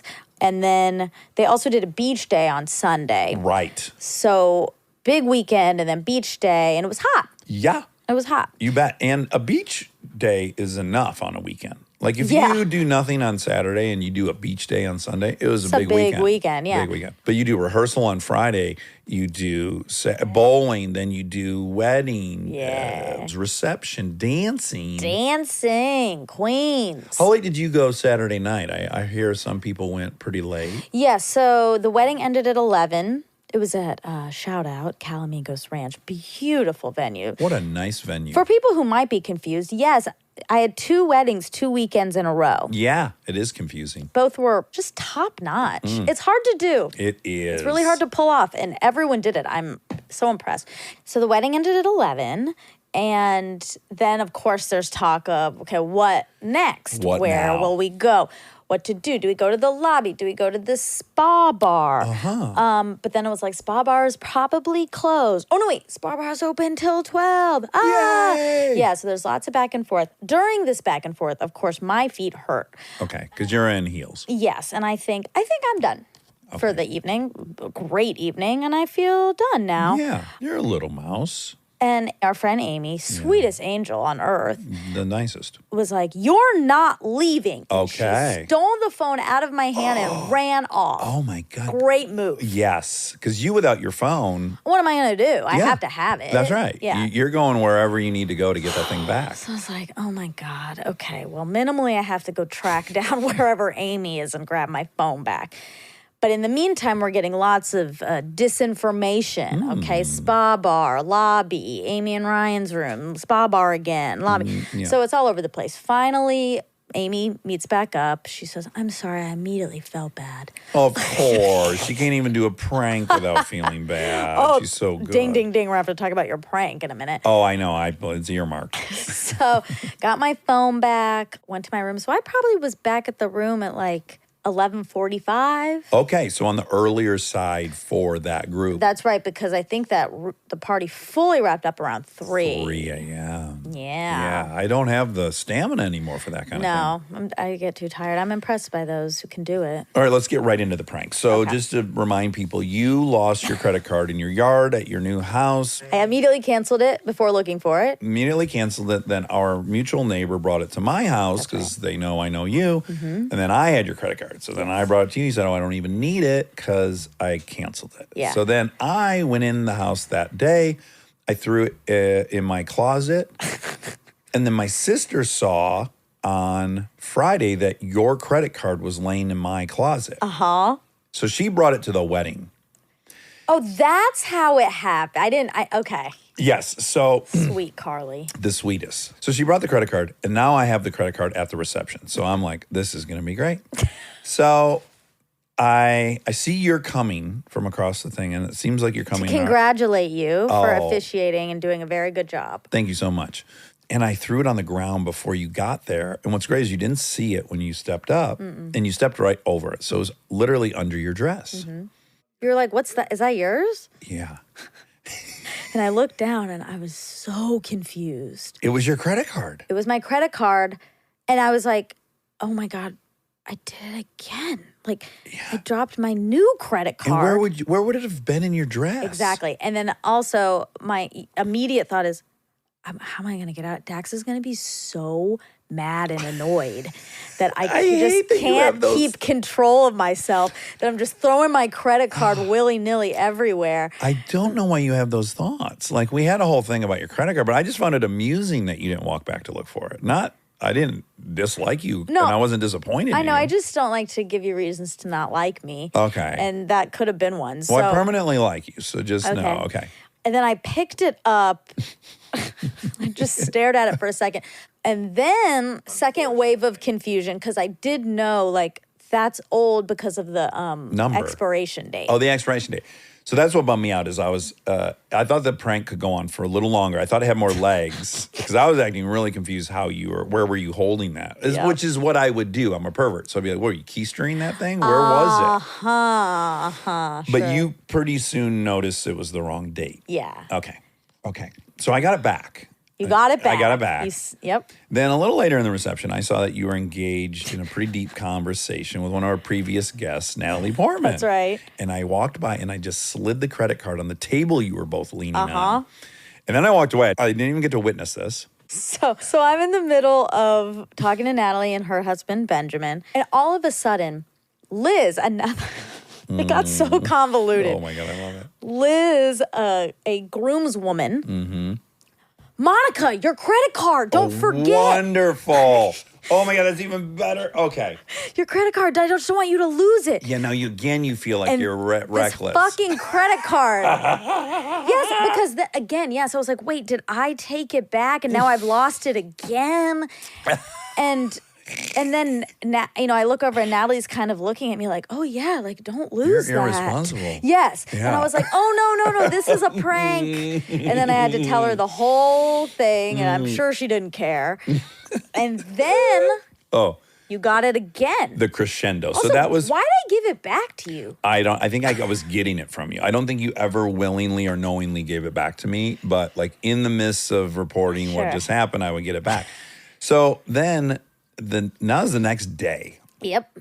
I had low expectations. What I was going to do is just throw it in front of your hotel door. That was my plan. That's why I had it on me, right? Yeah. So it's the next day. I'm walking across this huge place to go sign the wedding documents to make it official.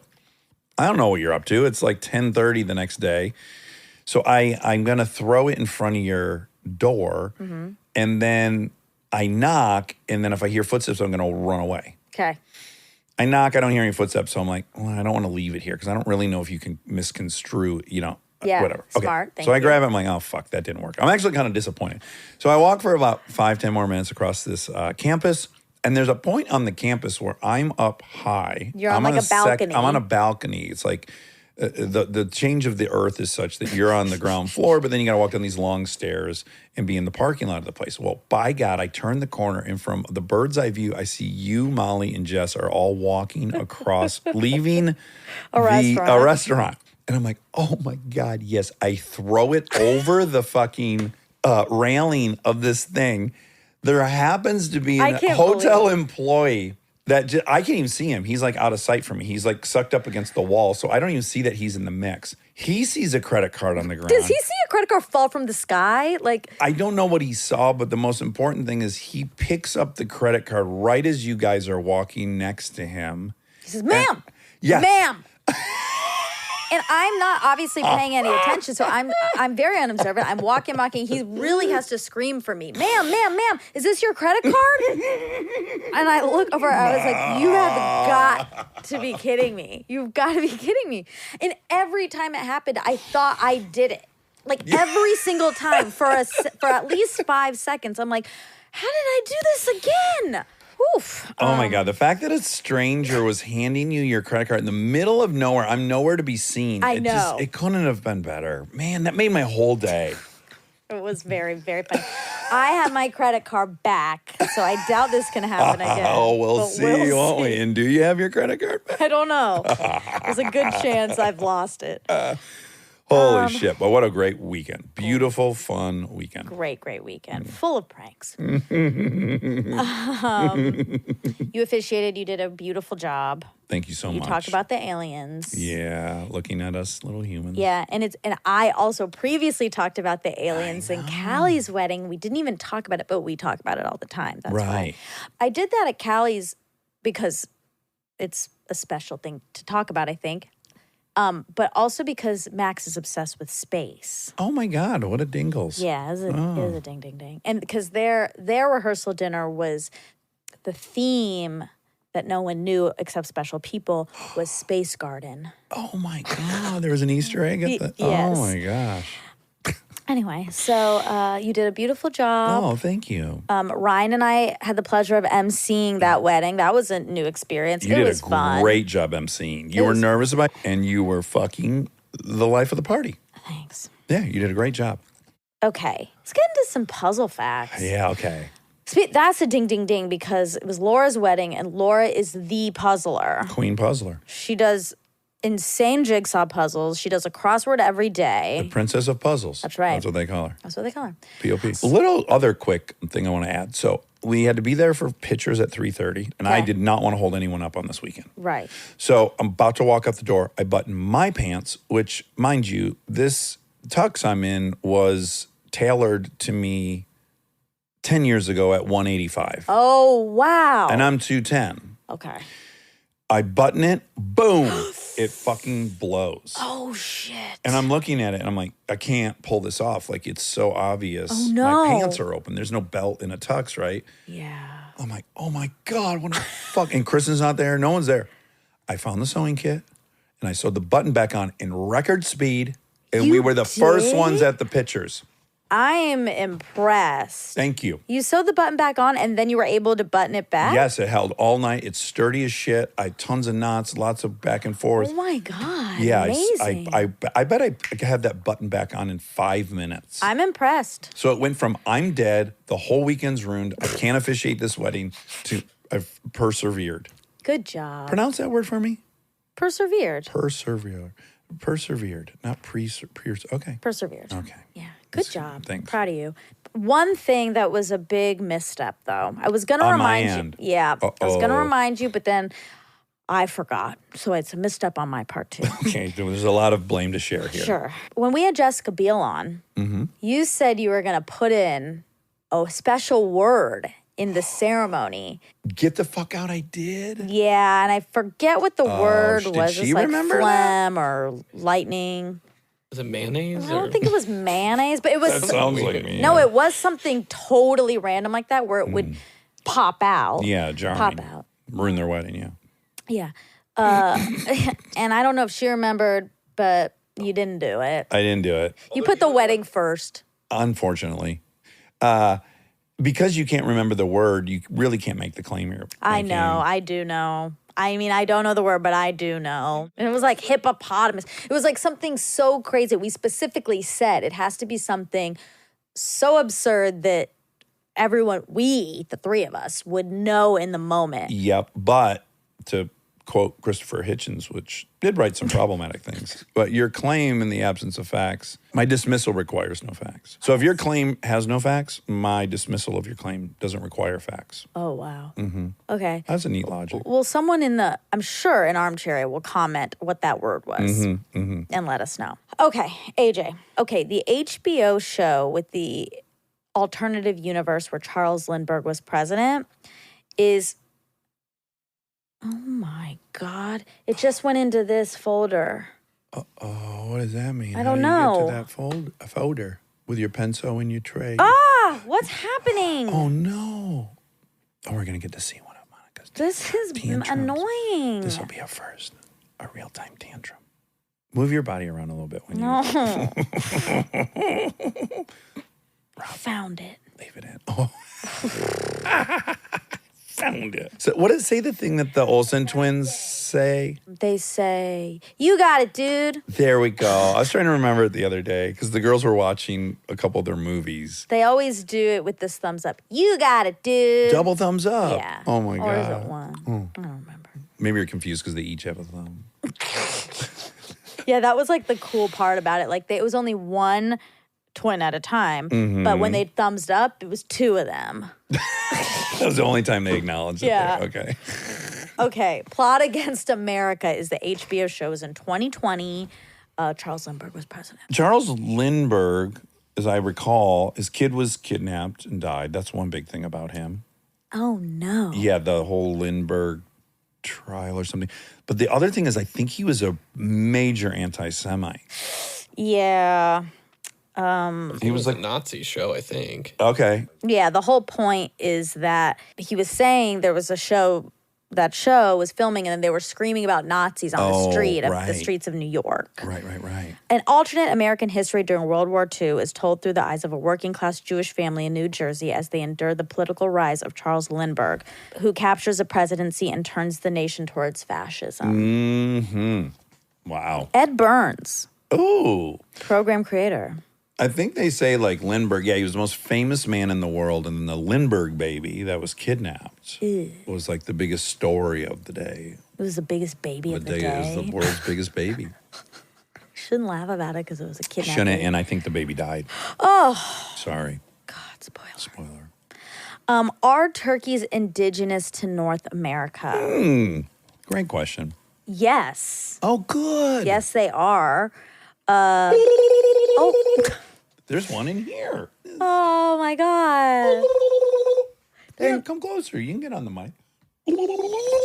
They're indigenous to this attic. Yeah. Domestic turkeys come from the wild turkey. I'm not going to read this genus and species. Yeah, you don't need to. A species that is native only to the Americas. The domesticated turkey of today bears little resemblance to their wild ancestors. Turkeys are a native North American bird. That's all I want to say. Okay, great. My guess is that they're probably somewhere in the order of 5 times as heavy as they were before we started genetically interfering and selectively breeding them to be bigger and bigger and bigger and bigger. Yeah. Like something like the chicken breast is something, it's like 10 times bigger than I that. know, Yeah. and that's why adolescents are, Have titties. yes, Yeah. they look so mature because of the antibiotics. We've heard that. That's what we've heard, and I Yeah. choose to believe it Okay. because when I remember kids in my middle school and like just 10 years after that, everyone looks old. Okay. Well, I don't know if I believe it. I'm just going to say that I don't know that. Hormones. Yeah, I don't know if that. I just want to say because that's a very big lobby. The You don't have to big know, industry. but I know. Oh, okay. I'm just kidding. I don't know, but I do. It seems plausible. It seems is what plausible. We should say. It seems very plausible. I mean, kids are getting their periods early. People say all this, but man, when I was in junior high, there were a ton of girls with big boobs. I know. I got my period there when I was 12. Several people that were pregnant and left 8th grade. You know, I don't know how much earlier. it 8th could've- grade? Yeah. Several people? Mm-hmm. That's rare. Well, I lived in backwater. Yeah. I was 12, so I was When you had a baby? when I had my first menses. Oh. My what's it called? The first Flies. one. Oh, What does it say? you call it your flies. Oh, the first my time the flies. The first migration. Oh, there it is. Yeah. But no, it Like locusts. it is called something. But Oh, your first menstrual cycle has Yeah. its own name? yeah, Oh. Menarche. I don't know. Menarche. I think it's monarchy. Menarche? Monarchy. Bussin' Menarche. Oh my god.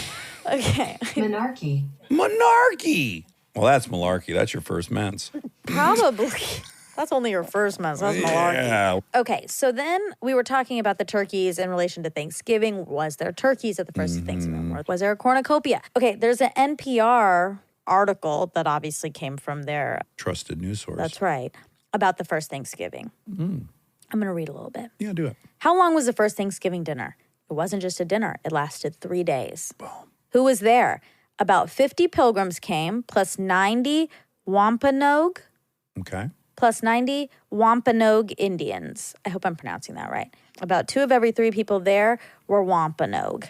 Maybe that's why in the middle of the party, the English took out their muskets and, quote, exercised arms.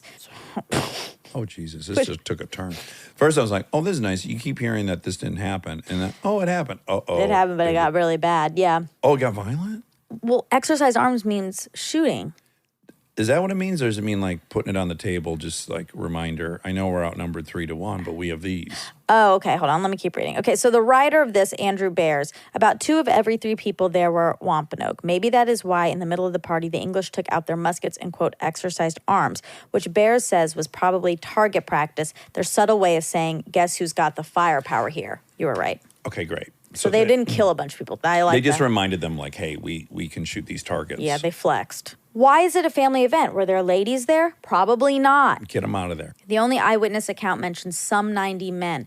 This was a political gathering. The Wampanoags and the Pilgrims were cementing a military alliance. The first Thanksgiving was mostly a guys-only event where the English Sausage women... party. That's what we should eat on Thanksgiving. Is fucking Oh my God, sausage. seriously. Where the English women were likely doing the bulk of the cooking. Duh. Yeah. Was it held indoors around a big table? No. The first Thanksgiving was probably held outdoors, including the meals. The English houses were too small to get everyone inside. Did they eat turkey? We don't think so. Oh. The Wampanoag guests brought 5 deer with them, so venison was on the menu. Sure. The English brought fowl, probably migrating waterfowl like ducks and geese, which were plentiful in the autumn. Greasy birds. Governor William Bradford does mention taking turkeys that year, but not in connection to the harvest celebration. Okay. How about cranberries? Sorry. If Oh. anyone at the gathering ate cranberries, it definitely wasn't as a sweet sauce. Sweet cranberries need maple syrup, an ingredient that wasn't plentiful till 60 years later. The Wampanoag often ate the berries raw or else in boiled or ash roasted corn cakes.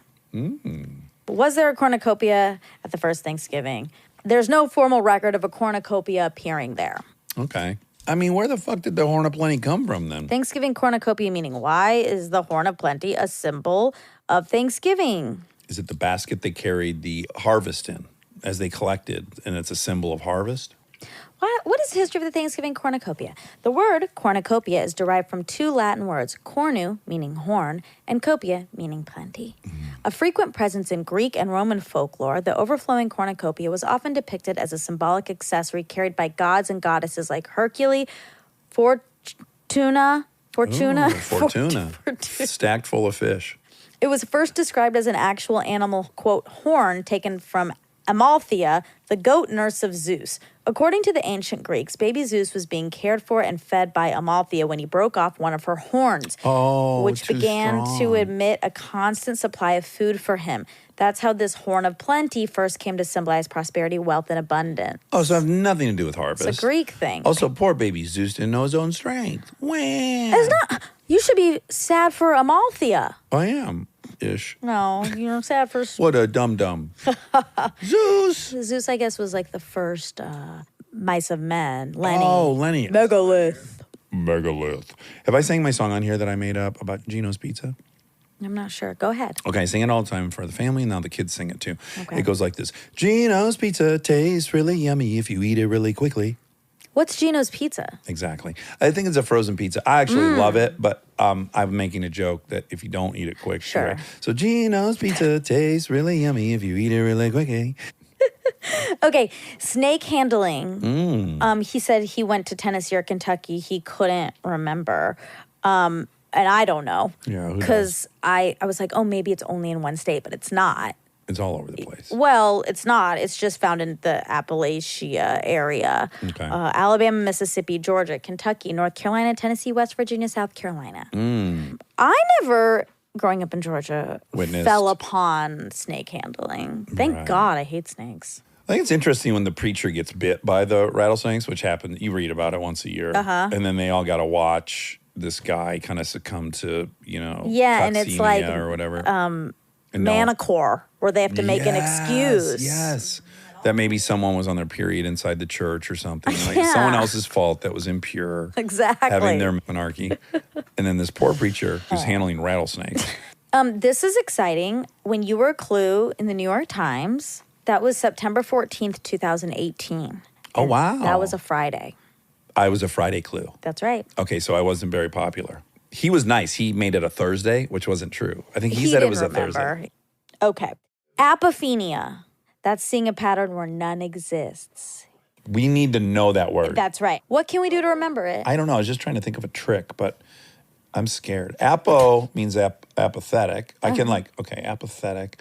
That means I don't care. That doesn't help me. This doesn't, yeah. Apoplectic. Okay, apoplectic a little closer because seeing a pattern where none exists often can make you Crazy. Apoplectic. I'm a fiend. APA, is the name of my dentists. Well, no. They're in the APA. No. APA Dentistry is what the place is called. Oh, my God. Okay, great. Great job. You're over there. such a good steward of their brand. Apophenia. We're going to know that because that comes up in our lives a lot. All the time. Thinking outside the box origin, he said puzzle with dots, and you said you thought maybe it was a different one, but I'm seeing puzzle with dots. Okay, great. Break a leg origin. I found a new one. Oh, okay. So there's so many, and we don't know what the real one is, but there are a lot. Okay, but this is a fun one. The term break a leg may be traced back to the Elizabethan language. To, quote, break a leg in Shakespeare's time meant literally to bow by bending at the knee. This is the one that Keckner told me. Oh, really? Remember I said I couldn't think of a third one? Oh. That was it. Since a successful actor would, quote, break a leg on stage and receive applause, the phrase would in effect be a wish for good luck. But there's so many. Let's see. On Wikipedia. This is too much, but this is an improv exercise. Could you make two up and read a real one? Oh, shit. That's hard. I know it's a huge challenge. I'm not sure I have that energy after my tantrum. I'm yeah. sorry. I wish I Post-tantrum. could. I wish I Yeah, could. that's okay. And then I would have apophenia trying to find the pattern. Theatrical origins, okay? Okay. Popular but implausible theories. The performer bowing. The term break a leg may refer to a performer bowing or curtsying to the audience in the metaphorical sense of bending one's leg to do so. So that's what we just heard, and they're saying that's probably not right. Okay. The performer breaking the leg line. The edge of a stage just beyond the vantage point of the audience forms a line, imaginary or actually marked, that can be referred to as the leg line, named after a type of concealing stage curtain, a leg. For an unpaid standby performer to cross or, quote, break this line would mean that the performer was getting an opportunity to go on stage and be paid. Therefore, quote, break a leg might have shifted from a specific hope for this outcome to a general hope for any performer's good fortune. During a performance of Shakespeare's Richard III, the famed 18th century British actor David Garrick became so entranced in the performance that he was supposedly unaware of a literal fracture in his leg. Okay. Okay. That's good. Whoa, I just got an email from AJ Jacobs. Oh, my ding, ding, ding. That's crazy. Various folk theories propose that Elizabethan or even ancient Greek theatrical audience either stomped their literal legs or banged chair legs to express applause. Oh, Okay. rowdy. Last one. Here we go. John Wilkes Booth. There we go. One popular but false etymology derives False? the phrase from the 1865 assassination of Abraham Lincoln, during which John Wilkes Booth, the actor turned assassin, claimed in his diary that he broke his leg leaping to the stage of Ford's Theater after murdering the president. The fact that actors did not start wishing each other to break a leg until as early as the 1920s, more than 50 years later, makes this an unlikely source. Furthermore, Booth often exaggerated and falsified his diary entries to make them more dramatic. He did have a broken leg. There's a great book I read about the succeeding 10 days where they hunted him. And he had a fucking broken leg. So that part's real. Also, just because it was 50 years later, fuck that. If that's their logic, then the ones that started in Elizabethan times couldn't possibly have made it 300 years. So in fact, if that's their logic, that the closer you are to the incident, more relevant, then that's the most relevant, the most likely. Wait, what? Their proof for why that couldn't be is because it happened 50 years before it became a popular saying in the 1920s. Well, all the previous explanations they gave happened 300 years before 1920. So they've introduced a logic that they've sinfully broken. Do you follow that? Yeah. I don't care. Okay, that's fair. Because we'll never know. We won't, but I just am furious with their logic. I get that. But it's Wikipedia. One person probably Yeah. wrote that, and then another person Another wrote... person decided it wasn't John Wilkes Booth. Yeah. Yeah. It could have been, and that would be great. And none of them on here is the curtain draw, which I have also heard. Yeah. So write that in and say that's the one. I need to write that in. Say the first leg broke in 1990 because this actor had so many standing ovations. The curtain went up and down so many times the leg broke. The preceding year it became a popular phrase. Yeah. And we know because of the timeline. Yeah. That's how we know. And that's why it can't be Elizabethan. Okay, I wrote down at facts. Origin, Mama Mia, Papa Pia, baby got a diarrhea. Did you find out? No. Okay. You're going to have to use your time machine, and then you can report back. Darren Aronofsky. So that was crazy because we had talked about him, then he came up again. Ding, ding, ding, Sim. Crazy. But you said, first time his name's ever been said on this show, and it's been twice in one day. Not true. I'm just remembering. Natalie. Yeah, because I wanted to know what the process was like. We definitely talked about him on Natalie Of Portman's course. episode. Black ding, Swan. ding, ding, weddings. Fucking dingles up the rear on this one. Woo! Sim's so lazy. You can see it all. By the way, Vido Skyma, we've recognized a pattern that may or may not be there. Oh, we're Philadelphia. apophenia. You know what? The dentist thing worked for me. Oh, it did. APA. Wonderful. Apophenia. It did not, as you heard. That's all right. I like that it might be called something different every day. It would be very on brand with what the thing means. That's exactly right. Yeah, It's a see, puzzle within a puzzle. That was such a fun episode, and I want to do more puzzles. Me too. Me too. I was crosswording pretty hard this weekend. Can you start presenting me with a riddle on fact Every checks? day. All right. That's all. Love you. I love you.